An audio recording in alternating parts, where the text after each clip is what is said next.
illustrate it that way. But before I start, I just say that I think everyone's on having the same sort of problems, whether big or whether small. I mean, we often hear definitely it's a given that smaller and medium sized companies are suffering. But this prolonged lockdown has also affected us in a lot of ways, and it's my single biggest issue right now. And I'll go through that. I have a particular slide on that to show. We do have quite a wide range of hospitality businesses which are spread quite globally, everywhere from Iceland, UK, Japan, Malaysia, and even in Sri Lanka and Seychelles. And revenue there has zero rise for us over the last 18 months. So revenue is zero, but cost has remained the same.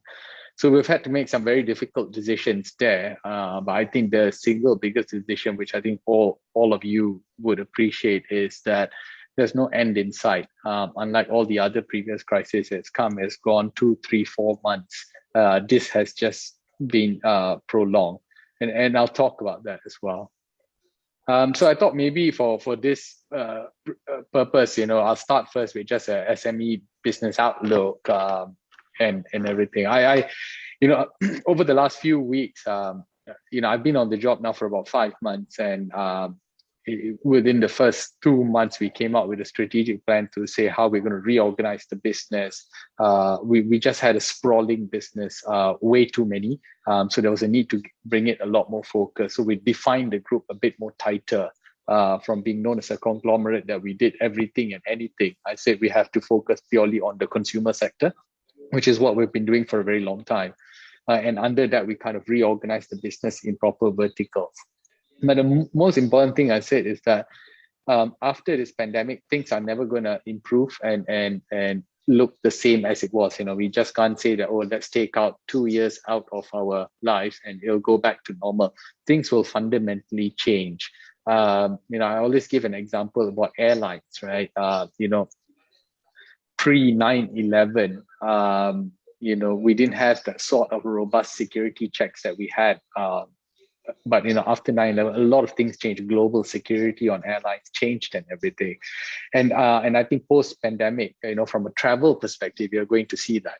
Traveling, there will be other things that will be put in place. You have to do tests, you have to do this, you have to show your vaccination certificates and all that. And then closer to home, I think there will be some sort of vaccination passporting as well. So what we've been telling our businesses that we have is that you have to start preparing for how businesses will look like post reopening. When it opens, it's not going to be like, everyone goes to a shop. People are going to start asking questions whether all your staff are vaccinated.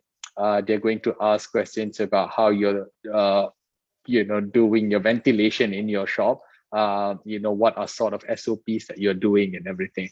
I'm of the view that when the economy reopens, the government needs to stop probably being too prescriptive with SOPs, because it becomes very, very difficult. There needs to be a broad guideline, and then it's up to the companies to kind of interpret.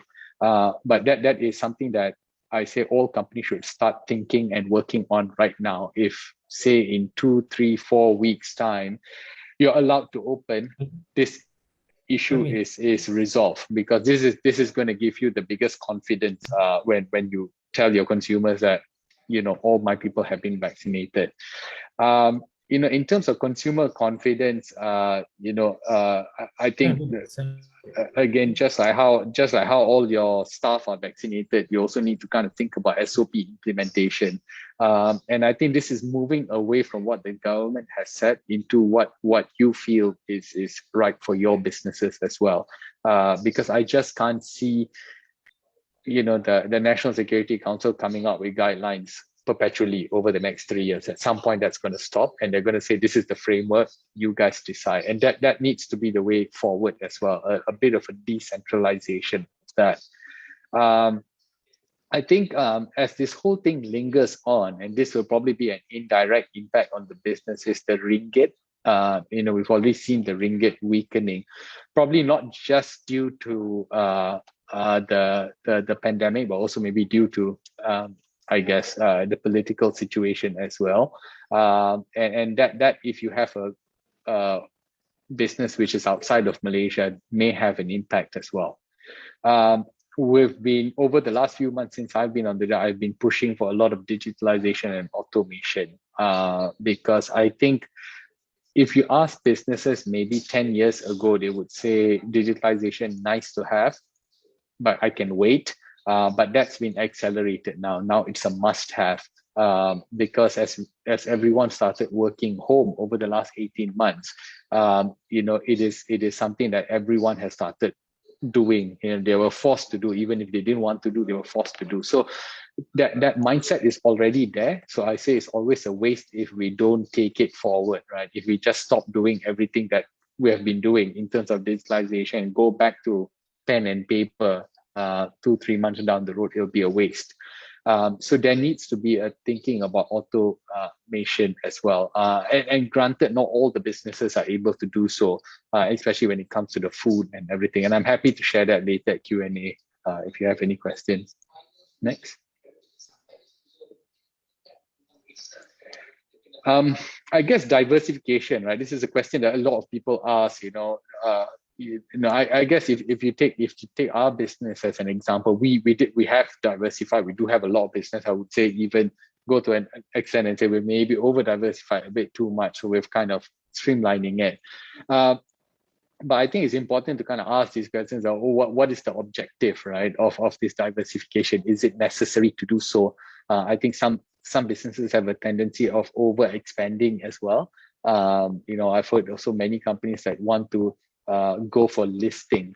Not a bad thing, but I think in this day and age, there's a lot of ways to do fundraising, and listing may not necessarily be the only way. Maybe about 10-15 years ago, that was the only way. And there is also a lot of hidden costs as well as compliance requirements as well. Market study, in the past, I think when it came to doing analysis on going to new markets or new sectors and everything, there was only, we only analyze the business, but I think today there is a need to kind of analyze, especially if you're going to new markets, to analyze the geopolitical risk as well. I've seen in my past life as a fund manager, and my whole life has revolved around just analyzing businesses, sectors, government policies and all that. A lot of governments around the world have gotten a lot more nationalistic towards foreign companies coming in. So, and I always say there's always a mismatch between macro and micro. At the top, it may look great, but the realities of doing business on the ground is a lot more difficult. We've felt that, as a case in point, many years ago, thejaya entered Vietnam to do property development.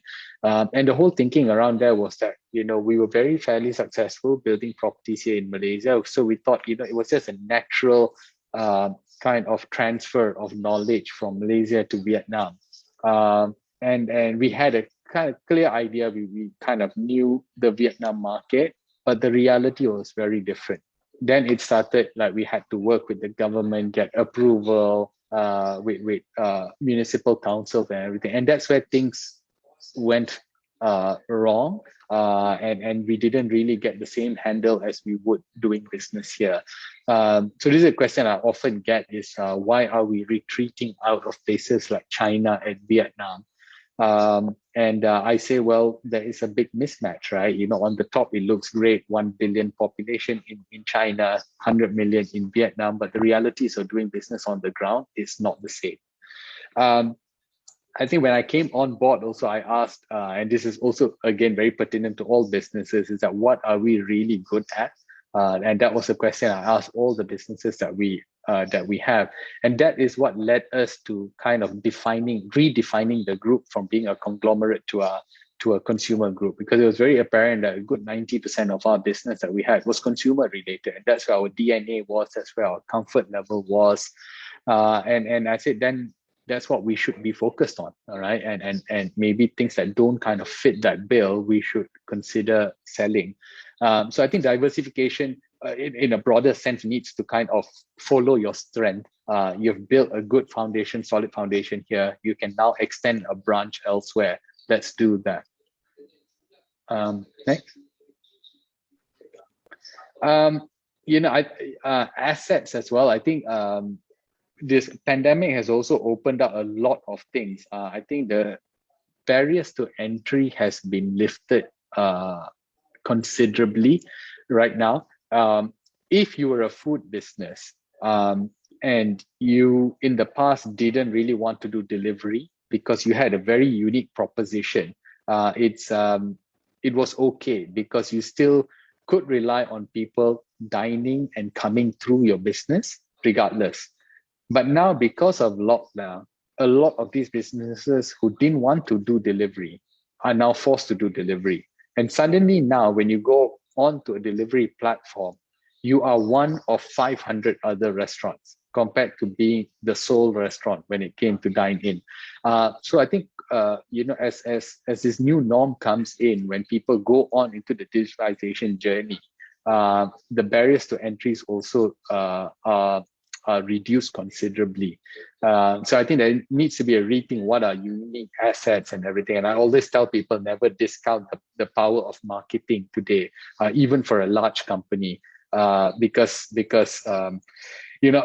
often when we invest in businesses and we kind of ask management like, why aren't you investing a bit more on like communications, PR, and everything? They say, oh, we have a great product, so we don't need to. I feel particularly it's not the right way, because you can have the best product in the world, but if it's not on the shelf for people to see, it doesn't get sold. That's essentially it, right? Do you have all the necessary assets? And I think that's a question to ask as well, because sometimes when people think about diversification, it's just, oh, it's a nice to have. I expand from Malaysia to say Singapore, but the Singapore infrastructure is much different from Malaysia. So those are questions that need to be asked. And can you develop these assets in terms of cost and investments? And I think this is also a very important point, because this is where very well-run companies that have kind of formed a niche domestically may have a tendency to go wrong, because the cost then goes out of balance because of the diversification. So it's not overall to say diversification is bad. It's just to say that there are a lot more questions to ask, and especially so with the pandemic now, a lot more questions asked. Does the same business model work? Even we are rethinking our own business model when it comes to our Starbucks and our various businesses, right? And in the top of my head, I'm always thinking that, would I have the same number of people coming into my Starbucks 3, 4, 5 months down the line? Or have people gotten so used to ordering online?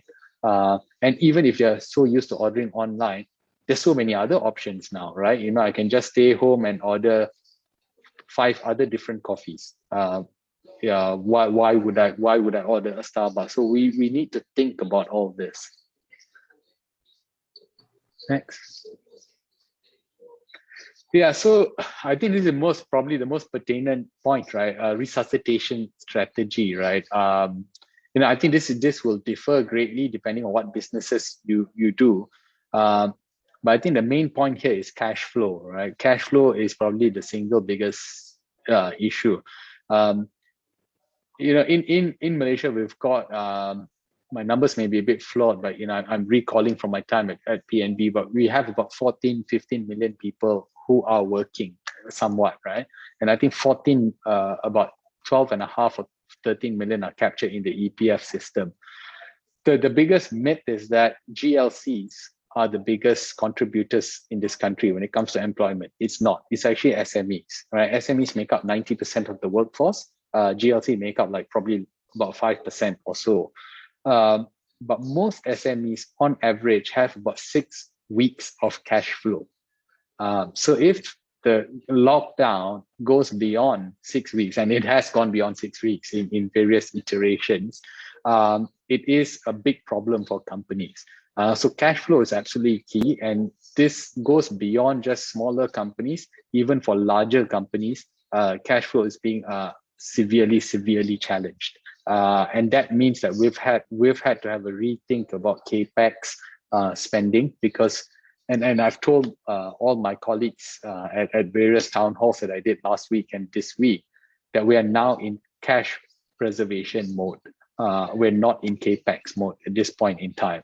And that's why from the Respond perspective, we needed to kind of review existing business structures. So we have particularly embarked on cutting a number of businesses, and we've given notice to some of the businesses that will be closing them by the end of the year. And then some of the business would be slimmed down within the next few months as well. Just because we asked ourselves the question from the previous slide: what are we good at? Are we competitive? Are we even going to move the needle in an impactful way? If we are not, let somebody else do it. Let's just focus on the core business.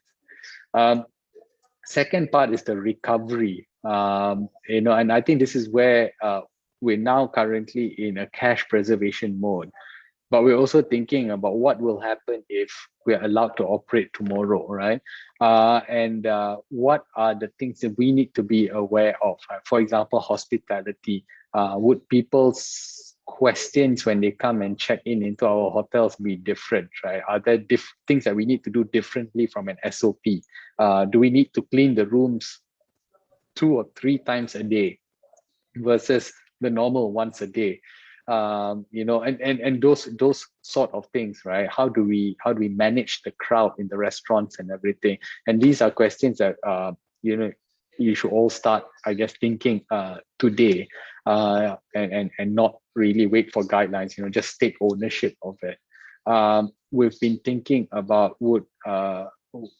as a result of some of this, we've had to also downsize some of the workforce, and as the recovery stage comes in, there is a rethink about how the human resourcing should be as well. Could one person in a restaurant be doing a bit more rather than just doing the single job, so that multi-skill tasking would be necessary as well. Like I said, I think if I were SME right now, I'd be thinking about digitization, because I think where things are repetitive and can be automated should be, so that I think there is probably a reduced reliance on labor, or at least that's what we're trying to do. And diversification should only be if it's absolutely necessary at this point in time, because everything costs money. And right now, I think there needs to be a focus about where the money is being set. And also set clear, realistic, objective goals. For all our businesses, I've reviewed our objectives and our KPIs and targets. And we've reduced a lot of things. We've just taken a very pragmatic approach and say, look, we're not going to hit this target. There's nothing to be ashamed of if we don't hit this, because we've been kind of carrying these businesses for a very long time. So let's just kind of lower our expectations and just focus on doing this. Yeah, so when we did our own strategic review of the business, this is how we kind of showed it to my colleagues. We broke it down into what are things that we need to do by characteristics, and in each of that characteristics, what do we need to do to kind of improve, right? Like I said, I think it was very important for us to kind of have a vision, and this came about on my first day at work. My first day at work was March 17th. And I went around the office here and just to say hello to everybody, just to put a face to the name and everything. And I engaged in small chat with everybody and asked, what does 𝗔𝗟𝗧𝗘𝗥𝗡𝗢𝗢 mean to you? What do you, how would you describe 𝗔𝗟𝗧𝗘𝗥𝗡𝗢𝗢? And that was a question which was very difficult to answer for a lot of people, because I think for the longest time we were so big and diverse, people didn't quite know, are we a consumer company? Are we a food company? Are we retail? Are we car company? What are we, right? So that's when I knew we needed to get that vision pretty sharp. We needed to define the group better. So I've been on a broken record internally, trying to say that we want to be a consumer group, but we want to be a global consumer group because we have businesses in 18 countries overseas. Mission is really to kind of unlock the business value. We've got a lot of very good assets that we don't necessarily have been able to kind of realize the value. Our market cap is about 1.5 billion ringgit. But the value of our assets, if I were to strip out, if I put on my investment hat, is about 20 over billion ringgit. But that's not being kind of reflected in the value of the company. And there's various reasons for that. Our corporate structure is a bit messy, and we've got a lot of businesses and everything. I've always said that institutionalization of business is very important. That means that people come and go, but then the business must be able to operate. Pretty much like how our country should be also institutionalized in a certain way, or else we wouldn't be in the drama that we're in right now, right? People come and go, but that there should be systems put in place. And this is something I've been working on internally, putting in processes and just thinking about what can go wrong, right? Often when people present to me, the question I always ask is what can go wrong. Good that we're thinking about what can go right and all the nice things, but we also need to be asking, how will this fail? What is the risk? I think in everything that we do, there must be performance monitoring, and I will put my hand up and admit that even for us, what we've been quite good at over the years is being able to kind of sniff out business opportunities. We've been quite good in that. We had the foresight to go out and get the Starbucks franchise 10, 12 years ago when I think a lot of people were criticizing us because they said no one's going to pay 12 ringgit for a cup of coffee. But today, it's a business that's easily valued on a standalone about 2 billion ringgit. But what happens after you acquire business and be able to monitor its performance is quite important. So you must set objectives, like over the next 12 months, at least my revenue should be X, my cost should be Y, and have that target. And that is something that we have now put in place for each and every business. A bit pedantic, but I've got my CEO office is kind of involved in that and monitoring cost and revenue and everything. There's a need to restructure operating model. It may sound unpopular, but I think there's a need to rethink about certain things that we do. Just because something has worked for 20 years doesn't mean that it's going to work for another 20 years. So, a case in point is when we did this review, it was quite apparent, and I asked this question, do we want to be a hotel owner or do we want to be a hotel operator? Because two very different businesses. People often think it's the same. It's very different. Owning a hotel is owning the real estate. Running the hotel is a completely different business, right? You are talking about F&B management, people management, banquet, cleaning services, a whole range of things. In the past, we've done both. But then we've had to take a step back and ask ourselves a very objective question, what do we really good at? Then we looked at each of our hotels. It was very apparent that the operating performance of hotels where we were just owners, not operators, did better. Case in point, the Four Seasons that we had in Japan, in Kyoto, where we got Four Seasons to come in. So Four Seasons takes care of all the running. They take care of the menu, they take care of the people, they take care of everything. We just own the hotel. And then we pay a fee to them. And that model has worked.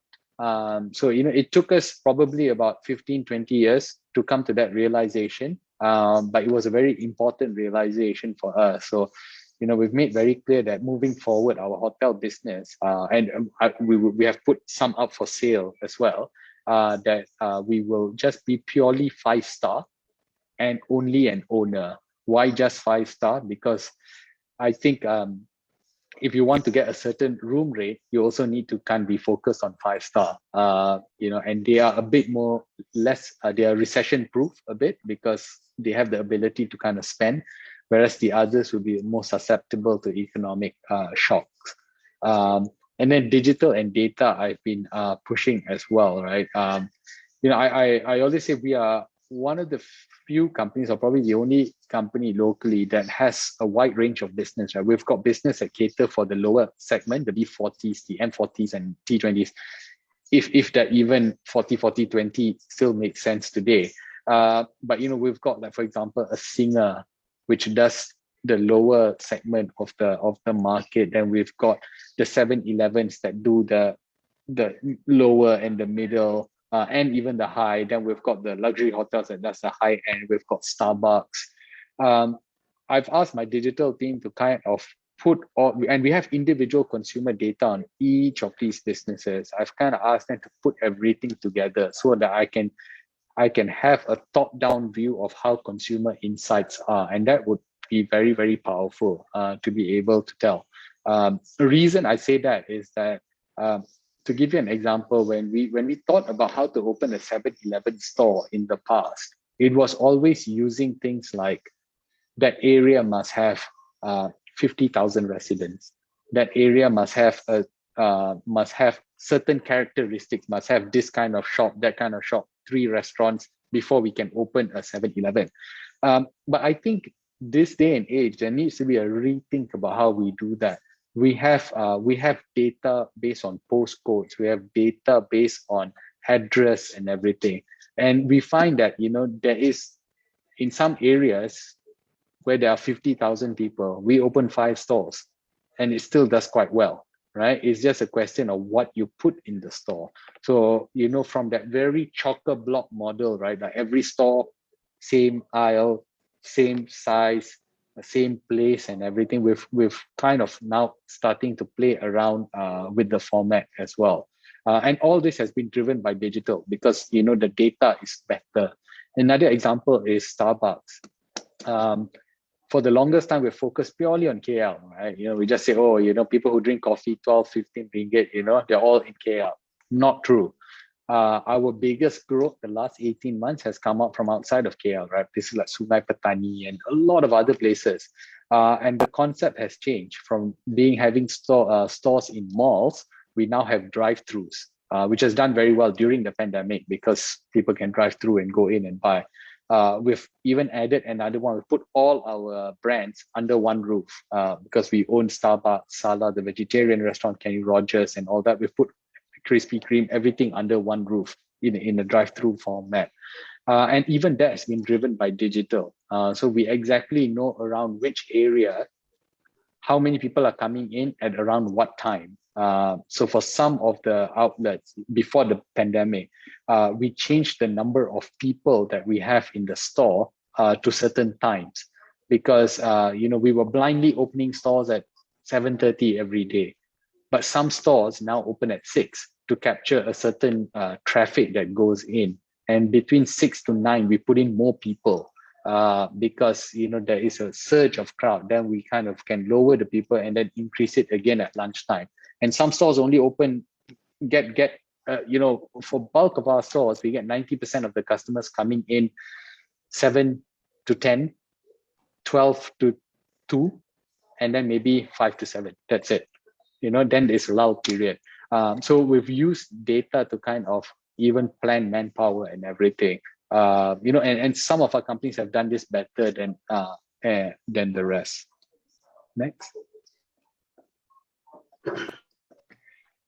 So I to make I guess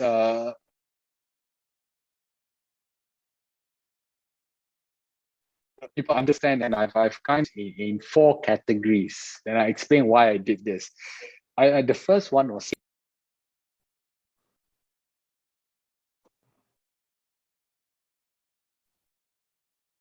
Hi, Jalil, are you there? I think there was a network disruption. Secretary, can you just re-admit Mr. Jalil in? I'm in already. Okay. Yeah. Sorry, I'll start again. So when we showed this initiative to my colleagues, we showed it in 4, right?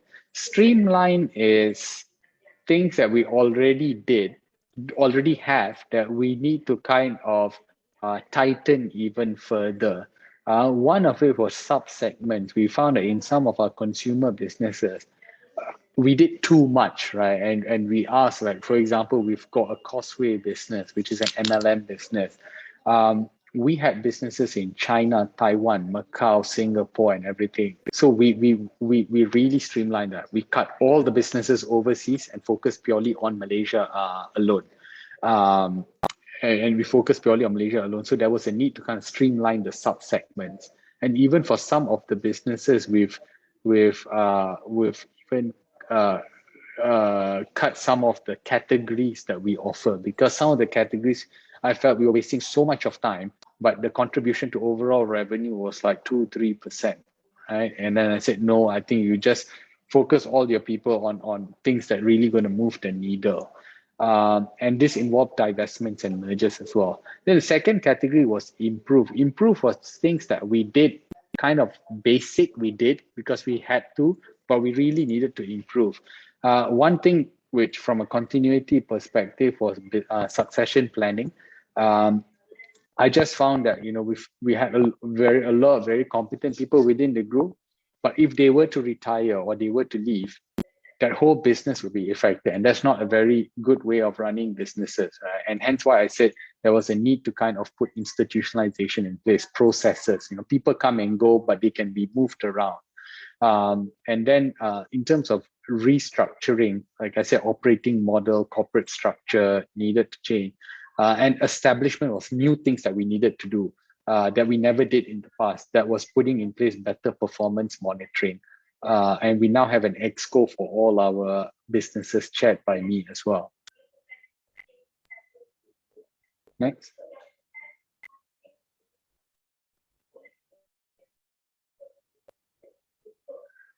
I guess you know what does this all mean, right? And I said that you know I've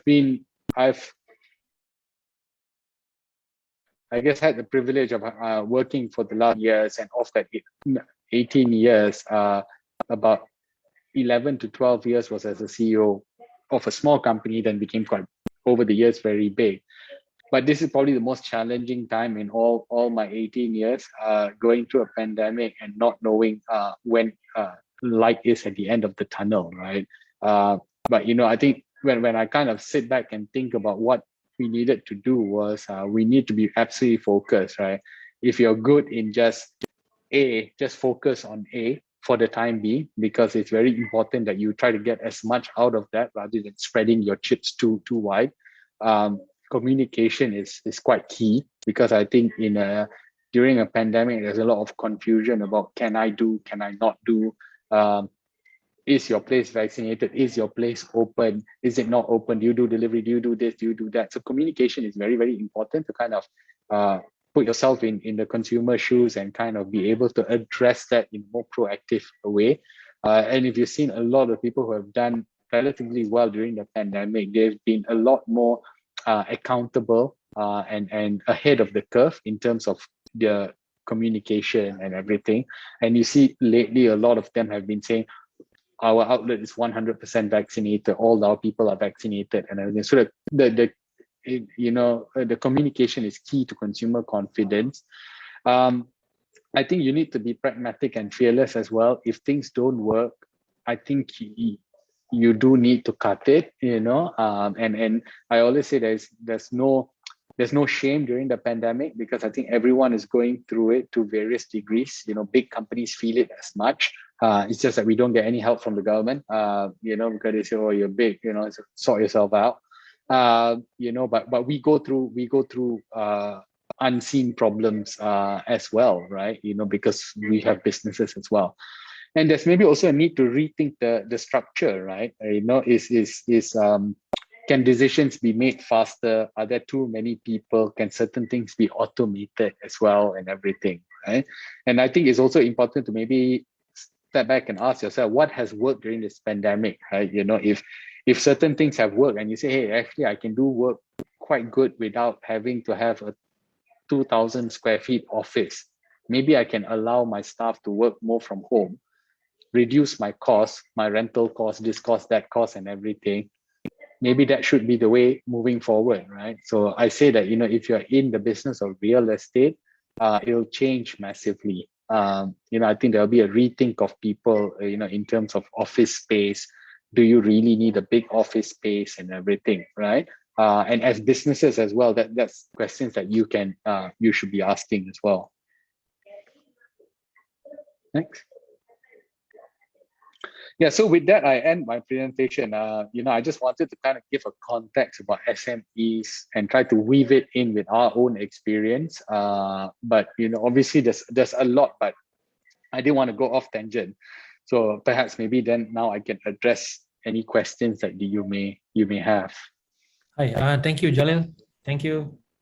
Well, you hear me? Yes, yeah, I can. Yeah, thank you, Jalil. I believe what you have shared is normally what you shared. And I think this is the time MSMEs are seeing your slides in a corporate level. You have actually shared well on what actually you are steering in 𝗔𝗟𝗧𝗘𝗥𝗡𝗢𝗢 Corporation currently. And I think with the various businesses in your portfolio, most of the MSMEs, I believe our MSMEs can take heed on whatever that you have said. We have some questions. The first one is probably during the what are the challenges a SME would face to resuscitate if they are in tourism and hospital? I believe DIVERSIFICATION is also having a subsidiary on hospital business. How do you structure or you resuscitate businesses that is happening currently? Yeah, so I think for us on hospitality, that's I think that's the business that has had the biggest strain for us, because like all our other businesses, at least there's some sort of revenue coming. We can still do delivery, we can still do online. Hospitality, we just can't, right? So we've reduced costs massively there. So we've kind of identified what roles are difficult to rehire, very, very highly skilled roles, versus what roles that we can maybe consider hiring again. So we've had to map it out according to places. For example, in some of the islands that we operate, we know that a lot of the people live on that island. So we can actually kind of furlough them, reduce the workforce and then rehire them back in. But whereas for the more highly skilled jobs, like, the chefs of our restaurants and everything, we've reduced the wages just because of reduced economic activity. So that, I think the cost management is the absolute key, right? Because there's some things that needs to still go on. Maintenance, cleaning and everything, you still need to go on. But you're not getting revenue from conventions, from meetings, from rooms and everything.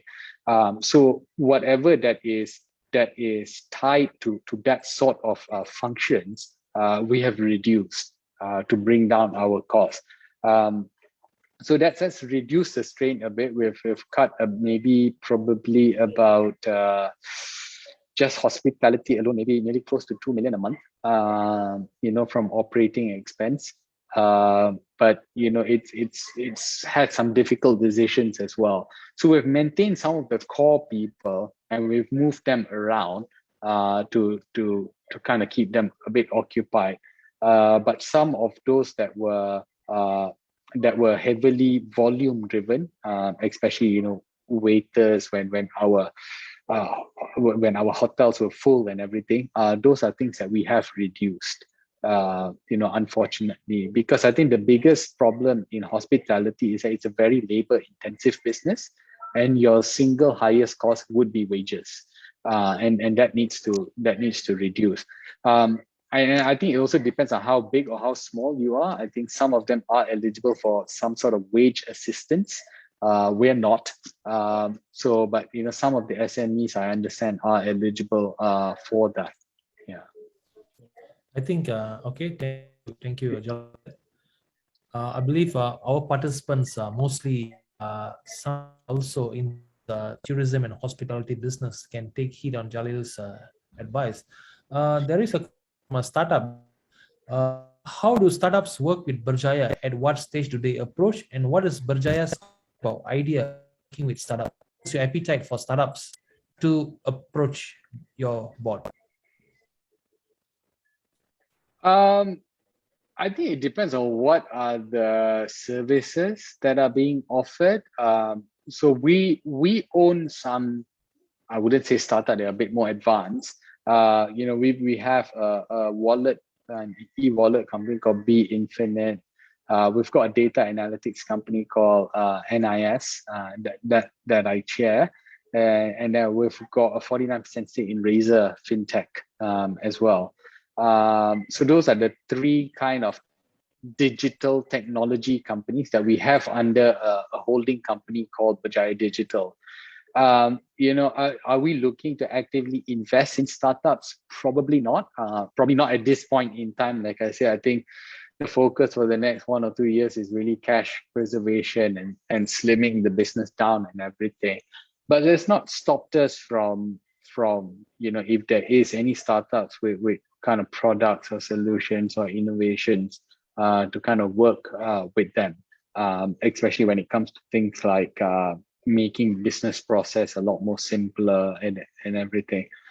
We have worked with some startups on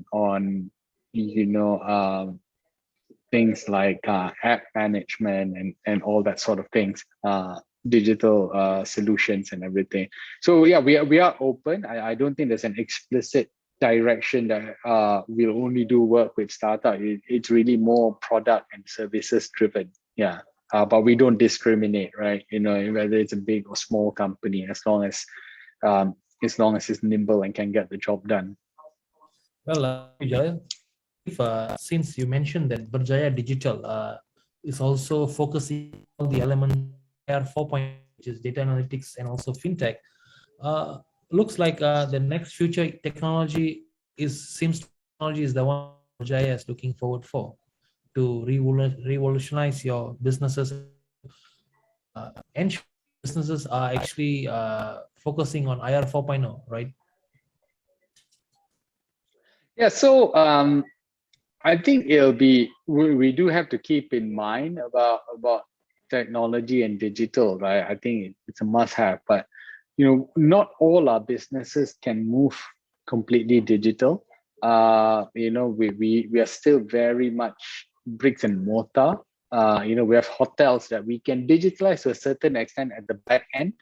The customer experience, the booking, the consolidation of financials and all that is something that we're working on, so we can automate and digitalize that. But I'm not going to go and start replacing my receptionist with robots and everything like how we do in Japan, right? That's still a very human business. Even Starbucks, when I look at it, we have digitalized as much as we can. But it's still a very people business, a lifestyle business, right? People come in because they're familiar with the particular person who makes the coffee. They come in at the same time, they order the same thing, right? So you can't take that human element out. That is why the business is worth a lot. But on our retail business, on our MLM business, I've been challenging and said, does the concept still hold today, right? The whole concept of MLM, if you think about it, was back then they needed somebody to connect with somebody who will connect with somebody who will connect with somebody to buy your product, right? But now all that chain can be eliminated based on digital, right? And Malaysia today has a digital adoption smartphone penetration rate of 85%, right? So everyone basically has something on a phone. So can we put digital, can we do an app and kind of maybe bypass that? Because when you look at our cost of our MLM business, our biggest cost is paying agency fees, paying the agent's fees, right? But is there a way to kind of slowly reduce that? Yes, maybe we can, right? So certain parts of the business, we can put digitalization to kind of take that away. Certain parts of the business which involves skill and necessary human touch, we can't. So that is where I think we've gone on very individually to say to do things. But one thing that's exciting about digital, as I pointed out in the chart, was that the ability to gain consumer insights, right? To know exactly in this area, say in KLCC, I would know because of digital how many people drink what sort of coffee around what time and how much on average do they spend. Can my marketing be a lot more pointed towards that? Yes, I can, right? Rather than having blast marketing, I can push a marketing for that one person through an app. So we've been doing those sort of things, right? So I always say that, yes, digitalization is important, but I think the question to ask is how do you do it, right? Everyone talks about digitalization,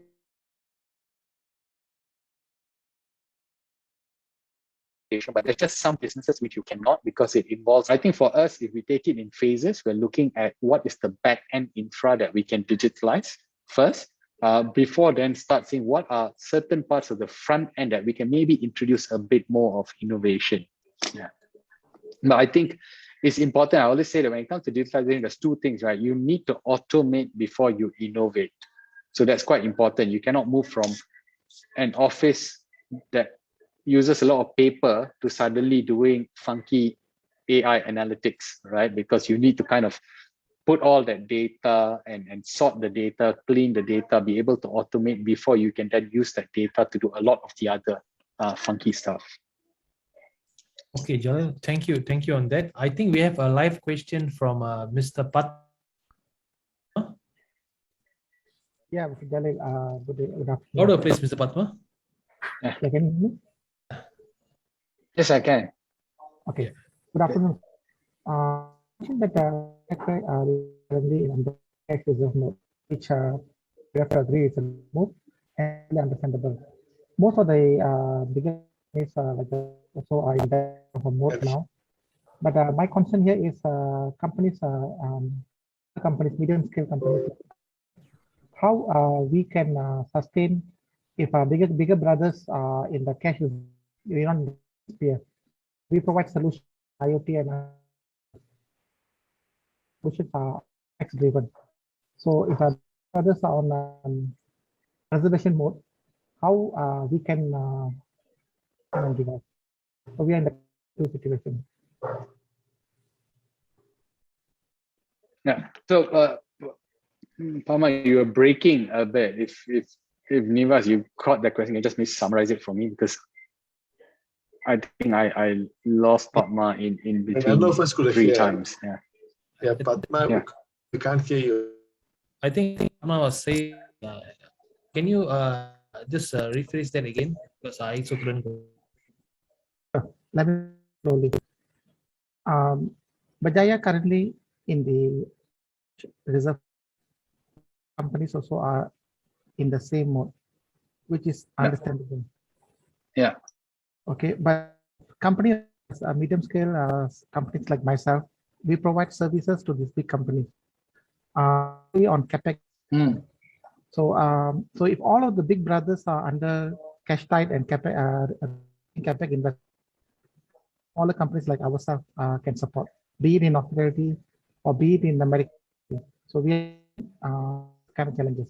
So what would be your advice on that? Yeah, so I think at least I can speak for us, right? I think where we've got commitments with vendors and everything, we've kind of we've not skirted on those commitments. But I do agree that if we do close our hotels for 18 months, there are certain vendors that we don't need for 18 months. And I think that is where I think in some instances some have approached us and said, what can we do? So we've been trying to work with them to see what else they can do. I think so. There was one, for example, who was a vendor that was cleaning our certain parts of our hotel, but then we and they've been with us for a while. So what we did was that we asked them if they can do some work for us in Redang, where we have a hotel, to do river cleaning. So what we have done is during the idle time, we've actually got all our hotel staff to go clean the rivers, clean the island, do a bit more recycling and everything. And that's where got some of our vendors to come in and help as well, right? To do a different kind of cleaning. But we've not been able to do that for all. But that's where we've kind of reached out. Some of them reached out to us. Some of them we said that, hey, maybe it's not going to pay you the same amount of money that it did last time, but at least it's something. So that's what we've been doing, at least on the hospitality side. Yeah. Okay. Okay, Padma, I hope. So yeah. Go ahead, Nima. Okay, Jalil, there is a question on. Can you share the business practice experience on the failed businesses, and what was the critical point that the decision to wind up or sold off despite having a successful group? Yeah. Yeah. Okay. Yeah. So I think that I say two things, right? If the business is loss making, one, and if the business keeps on coming back to me for money, if you tick those two boxes, then I think I have to have a conversation with you, right? If you're making money and you're self-sustaining, I put you in a different category. But if you keep on coming back to me for money and you're still loss making, we need to have a conversation why. And that is how we prioritize the list of companies. And the ones that me and my team are working on are all those companies. To understand exactly why you're making losses. I'm pumping in 10, 20, 30 million every year for you. Why are you making losses? And that's where some of our business, we found that they over diversified. They went overseas, they did this, they did that. And we said, why? Then we went in deeper and saw, if they had 500 staff, 300 to 400 of the staff, nearly, a good more than half of the staff were working to keep the loss-making companies alive, rather than working to keep the core business growing, right? And that's where I say the misallocation of resources. So we kind of cut everything out and then made them focus. But essentially, I say that we at thejaya Corp are an investment holding company. So essentially, we are a company that owns all these companies. We don't run any businesses outside thejaya Corp, right? Everyone in my head office around me, about 100 or so, we're all strategic staff. We're all legal counsels, finance people, and doing all that. We don't run Starbucks from the head office. There's a thejaya food company that runs that, and we own that. So from our point of view, we need to know how to allocate capital properly. If we had ringgit to spend, I say, how do I spend that ringgit, right? Does it go to the hospitality business? If it goes to hospitality, which one? Does it go to KL? Does it go to Redang? Does it go to Iceland, right? And what is the return on that money? So these are questions that, to my earlier slide, I said about performance monitoring, we never kind of had a robust discussion about. But currently now there's a lot more robust. I do think people are a bit more scared to come and ask for money now. Because I ask a lot of questions about how and what is being spent and everything. So the decision to wind down was really companies that don't make money and come to us for money. Then there are also companies that we decided to kind of sell off eventually that don't fit into what we want to do wider. One is our education business, right? And we just had to ask ourselves the question is, are we competitive here, right? Are we competitive? How many students do we realistically need to even break even? It was here, but we were here. In order to get there, it's going to take another 30, 40, 50 million of investments, right? Then I have to make a decision whether that 50 million is better spent somewhere else or here, or we let somebody else who's an education expert run the business.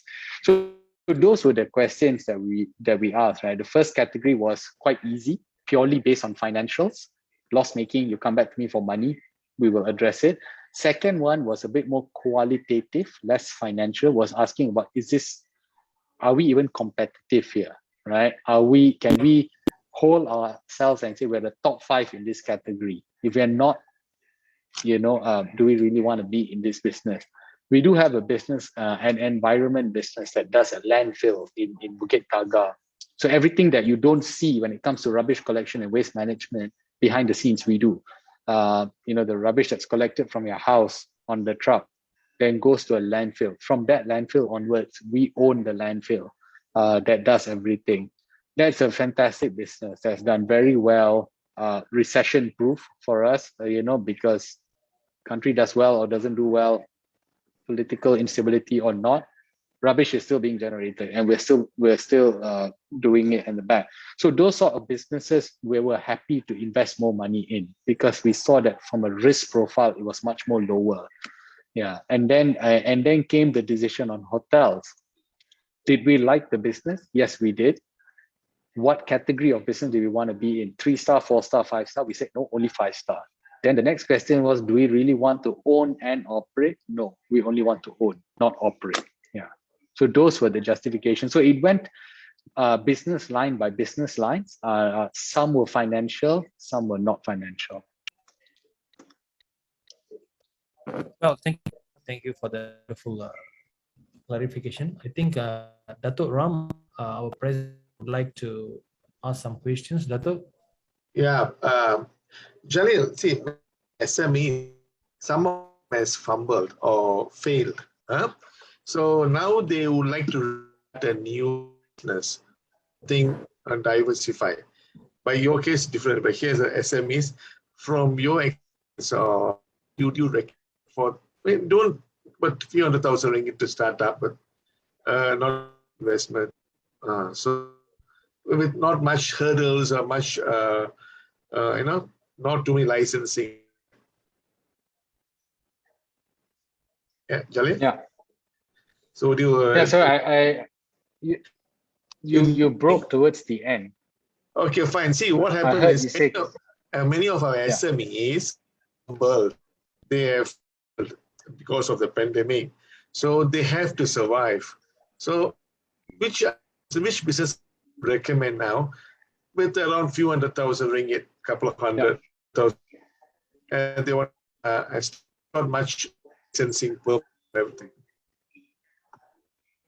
Yeah, so I would say businesses which people need to consume on a daily basis, but not having to do it physically. A case in point is quite interesting that we have seen a trend is food businesses, right? The number of food businesses which has come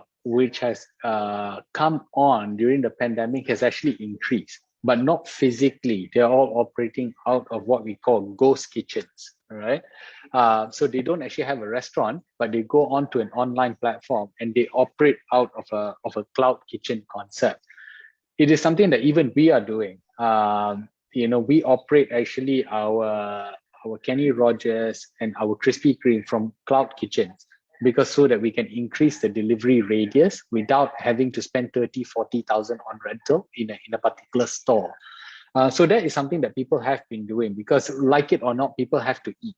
And like it or not, people can't go out, so they are ordering online, right? Do they really care whether that's coming from a restaurant or whether that's coming from a kitchen? They don't, right? And that has done quite well. And the cost of operating a cloud kitchen can cost anything between just a base of about 2,500 to 3,000 ringgit to rent the kitchen, and then after that is what you sell. So even we have, even for us, our food operating margin, we had a lot of loss-making brands. 𝗪𝗪𝗧𝗛 was loss-making for 15 years. Krispy Kreme was loss-making for 14 years. We've turned it around this year during the pandemic, simply because we've culled the number of stores from 70 to 40. We've made the store from 6,000 square feet to 1,500 square feet, but we've increased the number of the footprint because we operate out of what we call cloud kitchens. So the delivery radius has been made. So that's an interesting business, which I think will continue growing, the food business, but out of this sort of concept. Because you've got a lot of other businesses, which is very difficult to kind of have that hybrid between kind of being online and still being relevant in terms of demand wise, right? Like I said, I think that, the biggest challenge is that if you were having a salon of your hair, you're a barber, right? It is very, very difficult because you can't do it online. You have to be able to do it there physically.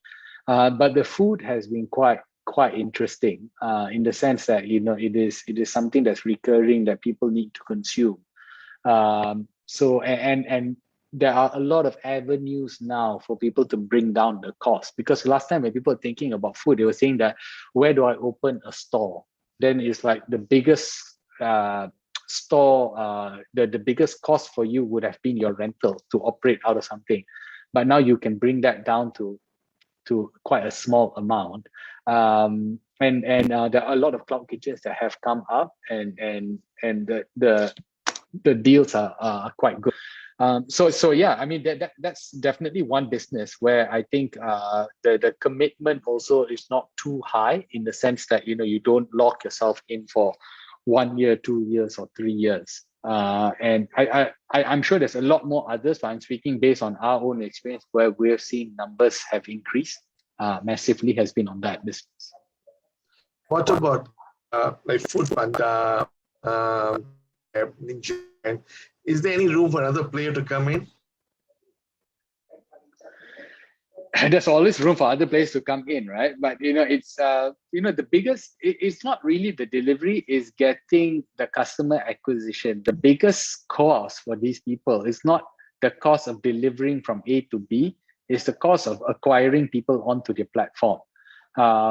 Grab spent $90 per customer that is how much they've invested in per customer, $90, right? So it's about 400 ringgit to get you onto their platform. So once they get you onto their platform, you know, and where does the 400 ringgit go? They give you rebates, incentives here, there, and everything. So you say, oh, well, Grab is cheaper, so I keep on using Grab. Then it becomes a habit, right? You keep on using Grab. And then they kind of hook you with other stuff and everything. So that costs money. So when you look at the cash burn of all these companies, is the cash burn, 95% goes towards customer acquisition, not really delivering. And you need to get visible. To my earlier point is that you can have the best product in the world, but it needs to be on a shelf for people to see. And that's where all the Food Pandas and Grab spend so much of money on advertisements and rebates and everything. Is there room for someone else to come in? Yes. Is it an expensive business? Very expensive. Yeah. You know, so and most of them don't make money out of that. So, you know, Grab as a whole is still not profitable. If you look at it based on business verticals, I think financial services, they are. GrabPay, they make a bit of money. They don't make money on food delivery. They do not make money on taxi, on the car. So yeah, so it's a very different business model. Yeah. One more question, Jalil. What about your 7-Eleven? Are you giving out franchise 7-Eleven? Still? Yeah. So we've got 2,720 and 2,720, if I'm not mistaken, 7-Elevens in the country, but actually only about 110 are franchised. That's something I've told the management that they must increase. So I think by next month or so, we should come out with a different franchise structure. We do want to franchise more outlets because I think that's the fastest way for us to grow. We've also seen the numbers, right? And 7-Eleven all around the world, when you look at it, Philippines, Thailand, Japan, the success has really come from franchise because people treat it as an own business, right? So there's skin in the game. Today, if you go into one of the 7-Elevens and you see one of the guys at the counter is likely to be a foreign worker, he has zero incentive, right, to come on time, open the store on time. You know, I'm generalizing here, but you know, because he's a salaried worker. But if you were franchise, that is your business. You know that if I leave the store 2-3 hours open more, that's 2 or 3 hours of extra revenue for me. It goes straight to me, right? So the franchise model, when we look at it, productivity and revenue wise, our franchise outlets do better than our own stores. So again, if I was being very honest, I think that was something that we should have done a bit more earlier, and I've been pushing for that. So we'll revamp our structure, and that would be something that we will come up with 7-Eleven. Starbucks is not allowed to be franchised by rules. Starbucks only gives master franchisor agreement, and we are the master franchisor for Malaysia and Brunei, and we must open the stores. That's because of the food preparation, that the coffee must be prepared by trained people in our own store. So even Starbucks is not allowed to open in a cloud kitchen, for example, because even if it's delivery, it must come from our stores. Yeah. Thank you. Thank you. Thank you. Well, I think before I could answer, someone already asked about Starbucks, and I think the answer would have disappointed. I get asked that a lot. Everyone wants a Starbucks franchise, but unfortunately, not allowed to give out any franchise for Starbucks. Yeah.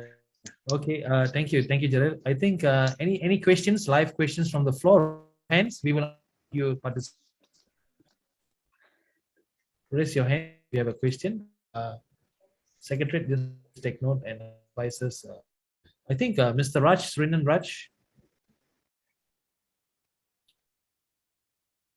Jalil, Raj here. Can you hear me? Yes, loud and clear. Yeah.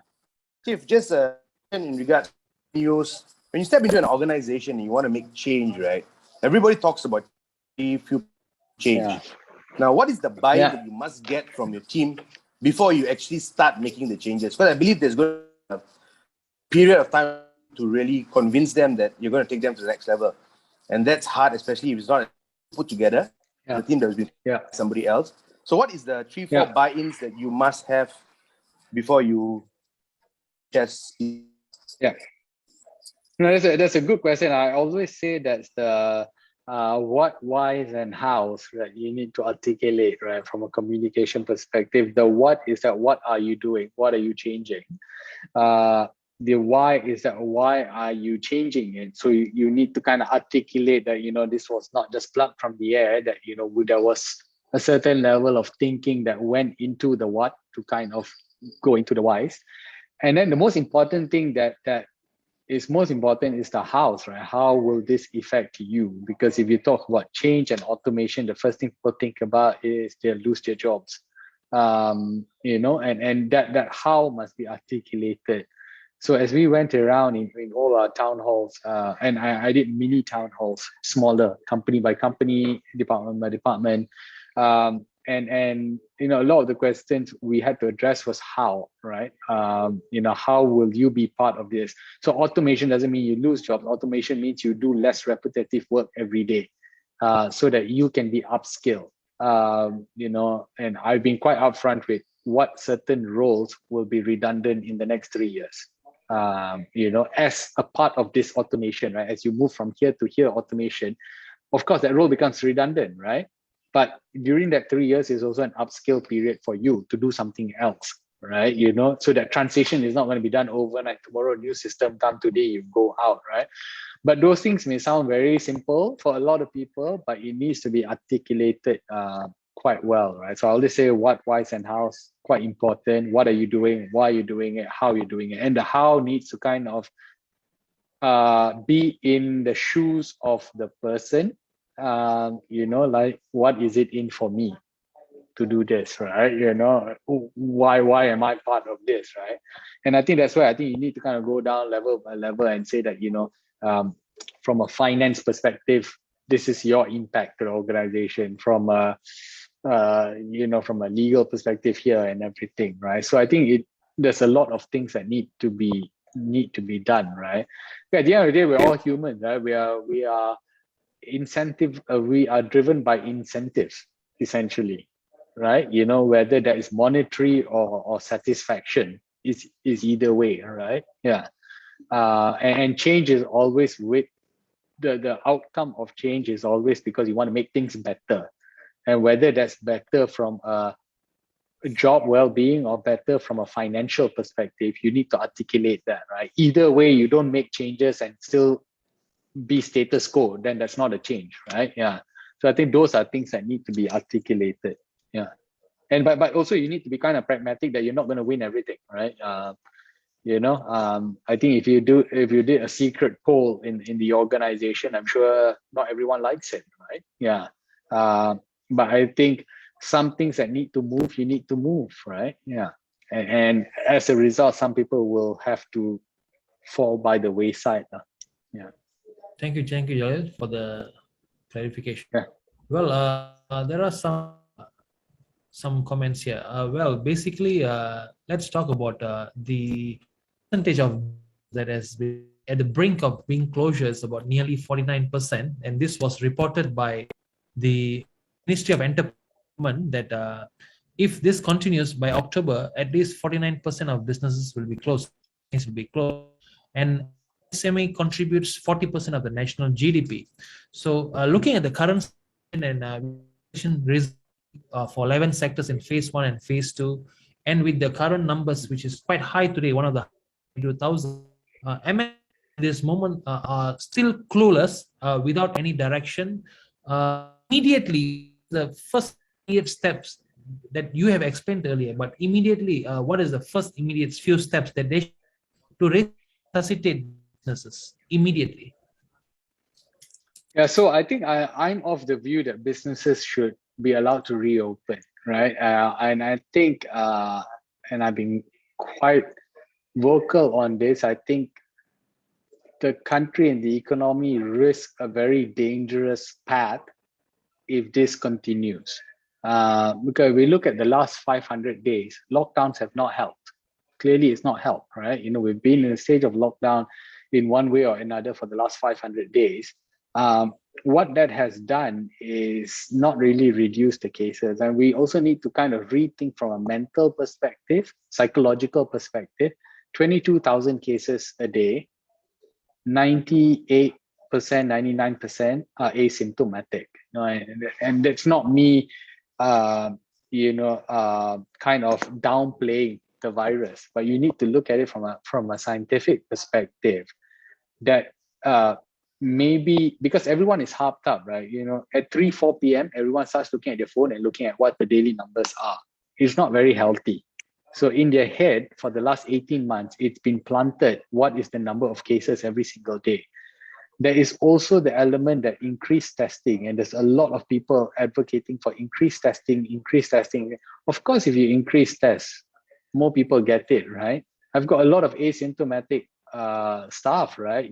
They tested it because they went out, they tested, then they didn't even know, so they were positive, right? So they're part of the statistic. So I think there needs to be a different way that we calculate this. We also need to decentralize, I feel, some of the decision making. Take schools, for example, right? And I have 2 young kids who have not been to school for 18 months nearly, right? But why are you closing schools nationwide? If Perlis has 3 cases, let Perlis schools open, right? You want to close schools in a hot sector, fine. But maybe you should let the decision be made by the principal or by the district office. So, and I think that is where, from a management perspective, we've never kind of evolved from the first MCO in March 2020 to August 2021. We've never kind of evolved. We still have the same control, command, centralization mode, right? So MOE says close schools, every school closes. Then the guy said, what's the point of me getting vaccinated, right? What's the incentive, right? So I think from that, the SOPs and everything needs to completely change. And I do agree. I've also said that, if things go on until maybe November, some companies have to press the nuclear option, right? And the nuclear option is mass letting go of the staff, right? Because everyone, is pragmatic, because you can't, managing costs is one, but you can't say, okay, I'm just letting go all my staff because cost is high. If you're allowed to open tomorrow, you need to have at least a core base of people who can start operating tomorrow. But everyone is trying to tahan as long as they can, right? But at some point it will reach the trigger point, and I reckon it's probably October or November. And I hope they don't wait that long.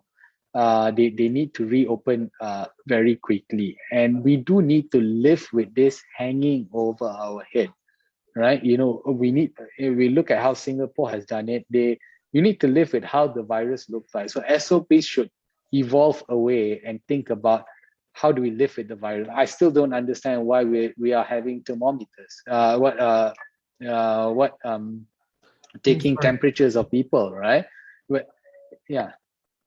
So when 90% of cases are there, so I think it's those sort of considerations that I think the government needs to make.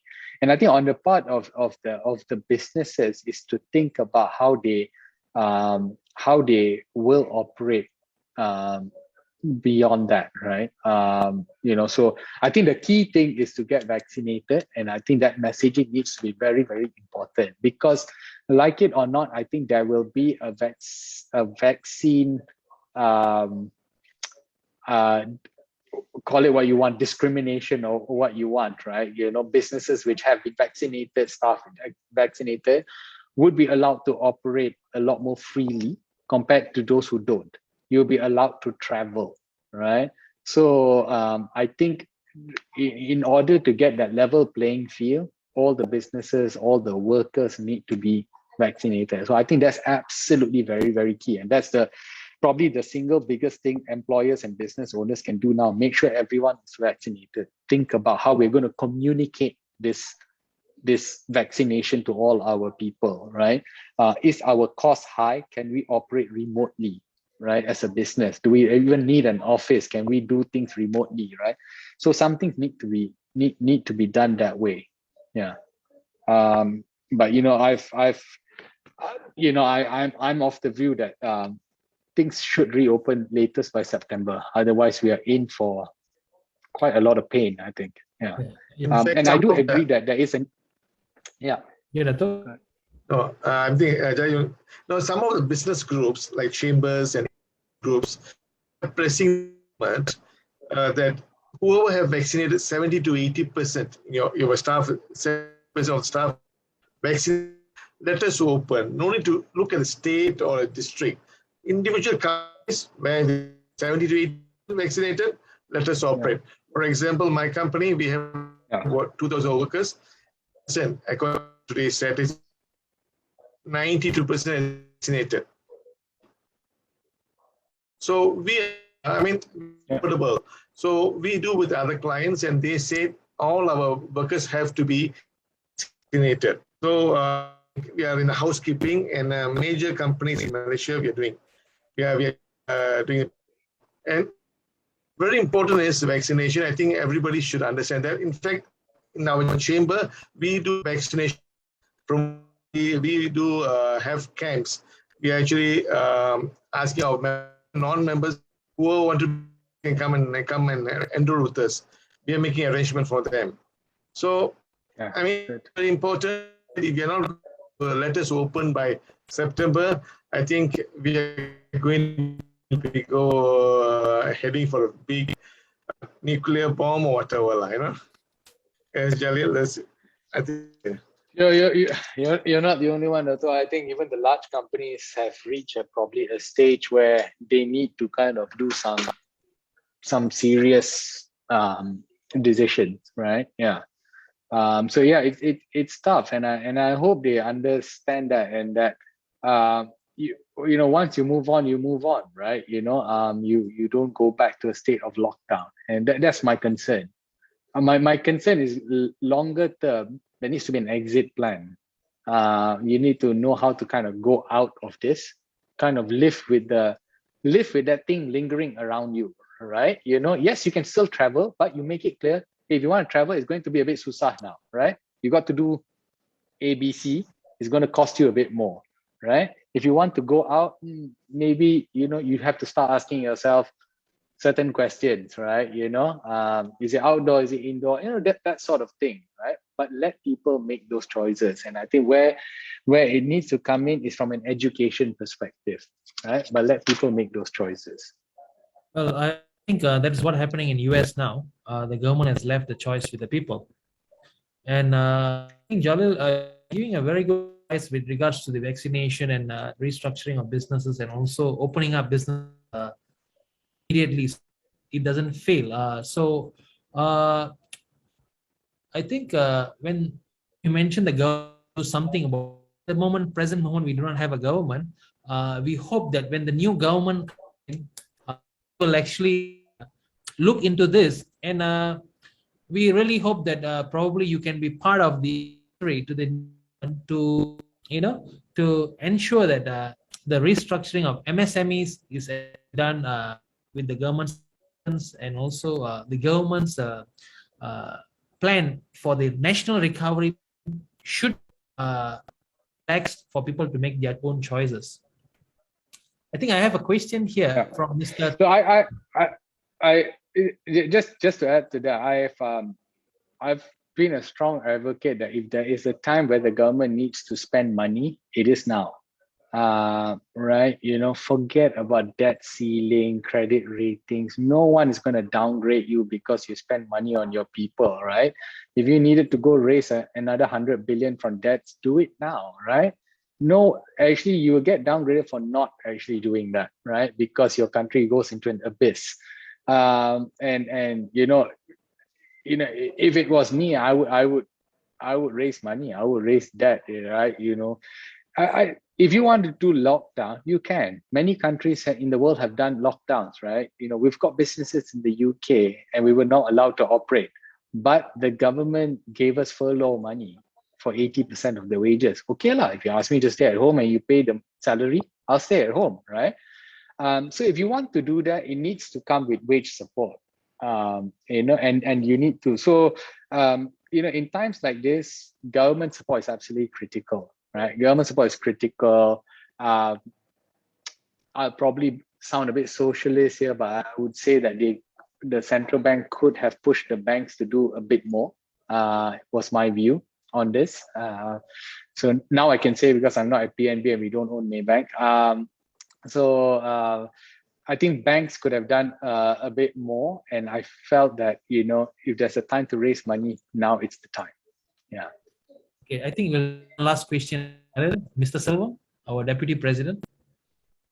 Yeah, good afternoon, Mr. Thank you very much to join us in the program.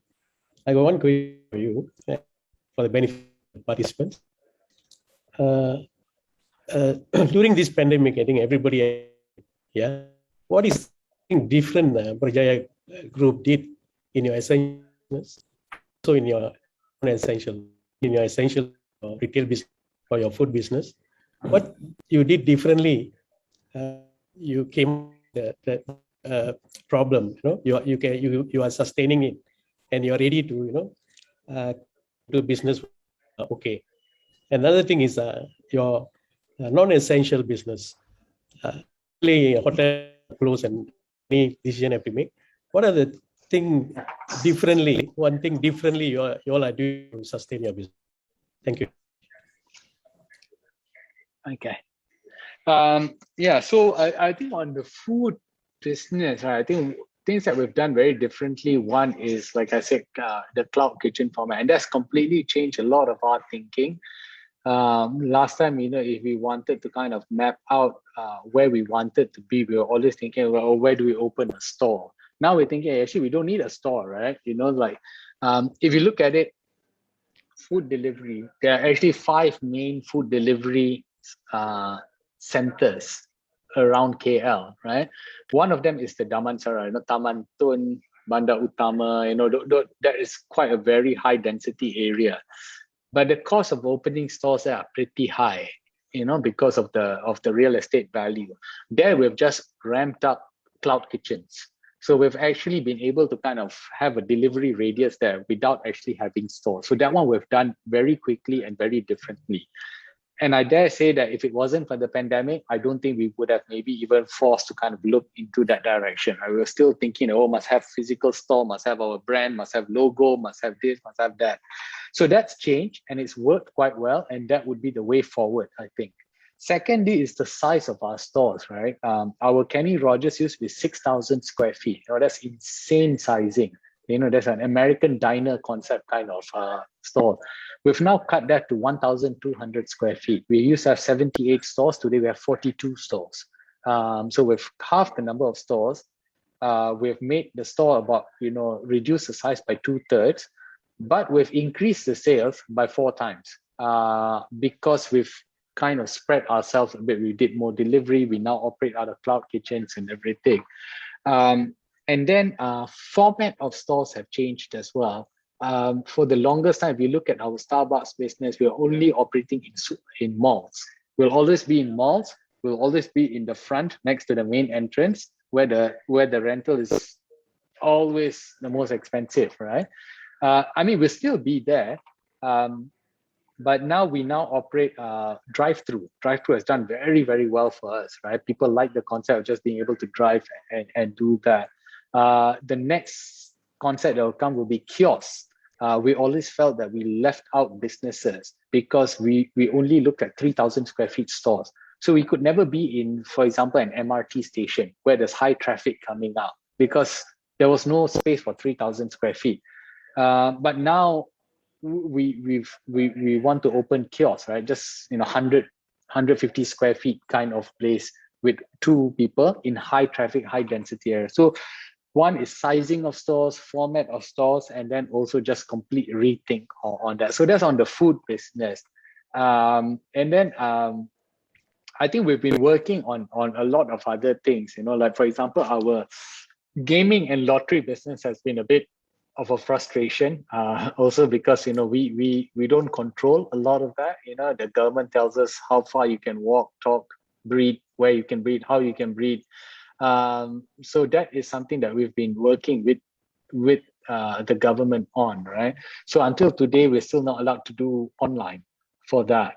A bit of an uneven playing field because a lot of people who compete with us are illegal operators who are allowed to do online.